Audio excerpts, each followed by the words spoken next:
Okay, hi guys. Saya Gary daripada GCR Motor. Hari ini kita nak review sebuah Harley Sportster 40X 1200. So, motor memang sangat hot dekat pasaran. Model ni memang sangat hot. Sporty, nak pakai cruise, nak pakai medium T, tak ada masalah. Memang sangat sport. So, 1200cc, tahun 2020, import, register 2024 bulan 12. So, harga jualan 73,800 siap potong nama. Minimum deposit 100, bulanan 1,200 lebih selama 7 tahun. Jom kita tengok. First, semua standard lah. Dia pakai sporim. Sebab Festi punya pakai sporim. Original punya tayar lagi. Harley punya 13090 16 inci. Harley original punya tayar. Tayar ada 90% lagi.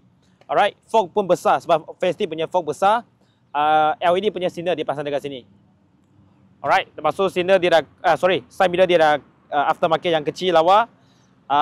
Ini handle pun dah aftermarket. Alright. S&S super punya air cleaner. Motor dah stage 1. Dia dah tune untuk stage 1. Sound dia memang best. Full system exhaust.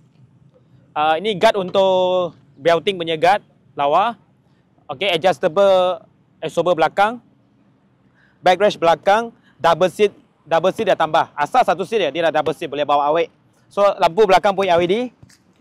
Ini backrest plug and play. Boleh buka. Alright. So, bag kecil. Boleh simpan barang.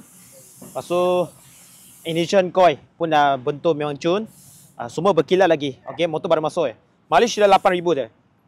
Kilometer bukan MPH Kilometer 8,000 sahaja. Lepas tu ada siap bagi botol air sekali. Alright, so ini pun dah warna chrome punya. Tank dia akan nampak airbrush warna biru. Nampak lawa. So tank cap pun dah boleh pasang yang ada lock punya. Asal tak ada lock, dia ada lock. So last kita check sound dia.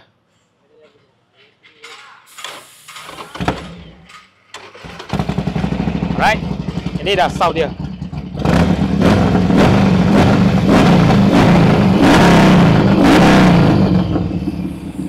Right, motor dah stage 1 dah buat stage 1.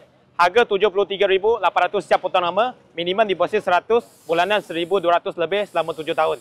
So yang minat boleh PM kita. Tahun 2020, register 2024 bulan 12. So baru berapa bulan saja on road dekat Malaysia. So memang mampu milik. Owner lama jual sebab tak pakai. So, kita pergi ambil dekat rumah pun berabur lagi. Sebab memang tak pakai. So, yang minat Sportster 40X 1100cc, bolehlah PM kita. See you guys next video. Bye-bye.